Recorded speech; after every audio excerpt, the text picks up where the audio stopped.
I don't know much about football, but one thing that has always fascinated me is why football fans are much more loyal to the club than to individual players. In music or movies, fans follow the artist, not the company. But in football, the club is king. So it's clear this is not just about the game, it's not just entertainment, it's about identity, belonging, and so much more. Let's unravel the mystery. All my conversations with football fans pretty much went the same way. Hey, who do you think is the greatest player of all like greatest player right now? Messi, Ronaldo. Yeah, I know about the conversation. Anyways, yeah, so is Messi's team your team? Is that the team you support? No, I support this other team. Why? That's because it's not Messi that got me into the game. It's Ronaldinho. So, oh, so you support Ronaldinho's team because it got you into the game? Yeah, okay. So what if Ronaldinho moved teams? Would you move team also? Well, Ronaldinho is not in the game anyway. He doesn't play anymore. Okay, but if he moved teams, would you move team with him? They look so horrified.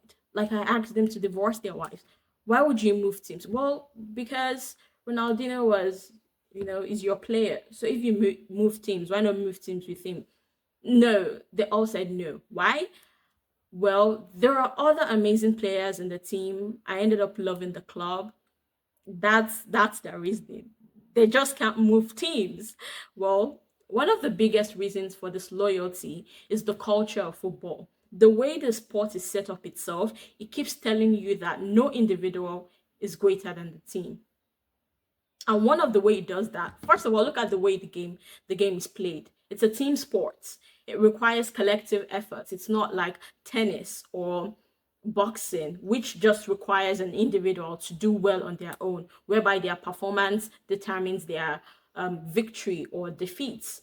But in football, no matter how good a striker you are, if the midfielder, the defenders aren't doing their job, they aren't passing the ball to you, they aren't holding the line, you cannot lead the team to victory on your own. Also, look at the way the games are set up. It's Real Madrid versus Arsenal, not Messi versus Ronaldo. It's team versus team, not individual versus individual. So no matter how talented an individual is, their performance is always tied to the collective success of the team. And this brings us to the second reason, the impermanence of players versus the permanence of the club. Football culture teaches us that no individual is greater than the team. It reinforces this by making the players' careers temporary. Players do not stay in the same club for extended periods of time. I mean, this happens rarely. Players come and go, they retire, they move teams, they get bought and sold, they get injured. However, the club remains. So this transcendence of players makes it very difficult to stay loyal to an individual player. Rather, this permanence of the club will be there, the club has always been there, and the club has history. What do I mean by history? When you're loyal to the club, you can talk about the 1924 game that we played that time against this other team. You can talk about this rivalry that we've always had with Arsenal for a very long time. It makes for good conversation. It makes for it just this rich history that the club has allows you to express your loyalty, allows you to belong to the team rather than staying loyal to an individual player. Also, talking about history, let's go back to when football started. Football started with workers, people from a profession, people from a social class, people from a particular city, a particular community. They come together to form a team and they play against other teams.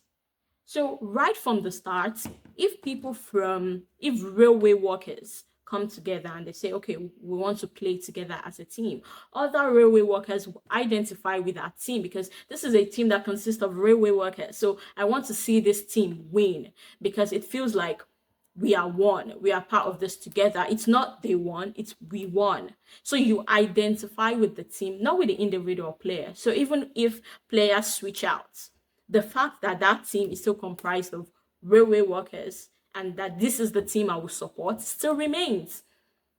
So that's where this background of the team is greater than the individual comes from. So if this team that consists of railway workers, for some reason, you're not asking me if I'm going to switch to this other team that we play against that consists of people from a different social class. It makes no sense. I don't identify with them. I don't belong with them. This is my team. Why would I switch places? Even though football has evolved into professional clubs, this community associated with a club, a team, still remains. Why do football fans stay loyal to the club and not individual? That's because football was never designed to be about the players. It was never designed to be about individuals. It reinforces the idea that we are part of the team, we are part of this community. This is who we are. So it's never about following the players. It was always about the club from the very beginning. Football is about being a part of a legacy. Until next time, my name is Mariam Fad. If you enjoy the content, like the video, subscribe for more content, and let me know what you think down below.